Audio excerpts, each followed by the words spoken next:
वारी संपली. रुक्मिणी म्हणाली, नाथ, वारी संपताच तुमचं मन इतकं का भरून आलं? विठ्ठल हळूच म्हणाला, भेटणं प्रत्येकाला आवडतं, पण निरोप देणं देवालाही जड जातं. कालपर्यंत माझ्या नावाचा गजर होता, आज आठवणींचाच फक्त साज होता. जाणाऱ्या प्रत्येक वारकऱ्याने नजरेत एकदा मला भरून घेतलं आणि माझ्या हृदयात विरहाचं एक गाव करून गेलं. रुक्मिणी म्हणाली, नाथ, एवढं प्रेम करता, मग त्यांना थांबवलं नाही का? विठ्ठल मंद हसला आणि म्हणाला, प्रेम जर खरं असेल तर त्याला बंधन नसतं.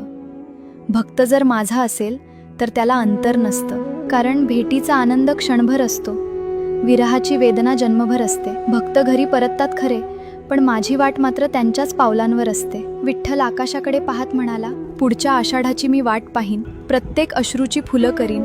माझी लेकरं पुन्हा माऊली म्हणत येतील, तोवर त्यांच्या आठवणीतच उभा राहीन.